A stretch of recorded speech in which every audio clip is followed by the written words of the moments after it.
ఉద్యోగంలో చేరిన తర్వాత కెరీర్ను ఎలా అత్యుత్తమంగా మలుచుకోవాలి, ఎలా ఒక్కో మెట్టు ఎక్కుతూ ఎలా ఉన్నత స్థానానికి చేరాలి, ఇది చాలా మంది ఉద్యోగులకు ఉండే ప్రశ్న. అయితే కెరీర్లో పైకి ఎదగాలంటే ఖచ్చితంగా ఓ 5 సూత్రాలు పాటించాలి. అందులో మొదటిది పొరపాట్లను వదిలిపెట్టాలి. పనిలో చేసే పొరపాట్ల గురించి ఎక్కువగా ఆలోచిస్తూ ఉంటారు.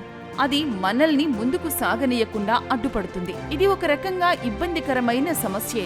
దానికి బదులుగా ఇలాంటివి జరిగినప్పుడు చిన్న విరామం తీసుకోవాలి. అంతేకాదు, ఎవరికి వారే నచ్చచెప్పుకుని అంతటితో పొరపాట్లను వదిలివేయాలి. మరోసారి ఆ పొరపాటు జరగకుండా జాగ్రత్త పడాలి. రెండోది, మిమ్మల్ని మీరు తక్కువగా చేసుకోకూడదు. చాలా మందిలో భౌతికంగానూ మాట్లాడటంలోనూ తమను తాము చిన్నగా నిరూపించుకునే వైఖరి కూడా ఉంటుంది. ఉన్నత స్థానంలో ఉన్నా కూడా ప్రతిదానికి క్షమాపణ చెబుతుండటం, ప్రతిదాన్ని రిక్వెస్ట్గా చెప్పడం వంటివి చేస్తూ ఉంటారు. ఇలాంటి సమయంలో ముఖ్యంగా మిమ్మల్ని మీరు ఒక నాయకుడిగా స్థానంలో నిలుపుకోవడానికి ప్రయత్నిస్తున్నట్లయితే మీ స్థానంలో మీరు బలంగా నిలబడాలి. మిమ్మల్ని మీరు తక్కువగా చేసుకోకుండా ఆత్మవిశ్వాసంతో ధైర్యంగా ఉండాలి. మూడోది, నో చెప్పాలి.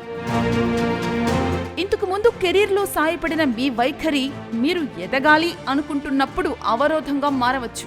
కొన్ని అంశాల్లో నో చెప్పకపోతే ఇబ్బందుల్లో పడే పరిస్థితి రావచ్చు.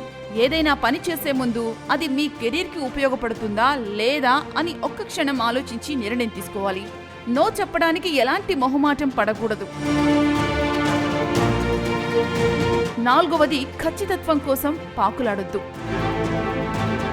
అన్ని పనులు పూర్తి ఖచ్చితత్వంతో చేయాలనుకోవడం కొంతమందికి సమస్యలా తయారవుతుంది. ఎందుకంటే కొన్ని పనులు నిబద్ధతతో చేసే మనుషులకే అప్పచెప్తారు. అందరూ మీలా చేయాలనుకోవడం అవివేకం అవుతుంది. ఎవరి సామర్థ్యాలు వారికి ఉంటాయి కాబట్టి పూర్తి ఖచ్చితత్వం కోసం పాకులాట వద్దు. అలా అని పూర్తిగా తప్పులు చేయవద్దు. కెరీర్లో పై స్థాయికి వెళ్లటానికి ఖచ్చితత్వం నుంచి కాస్త పక్కకు తప్పుకుని అప్పుడప్పుడు రిస్క్ కూడా చేస్తుండాలి. మీకోసం మీరు పనిచేయండి.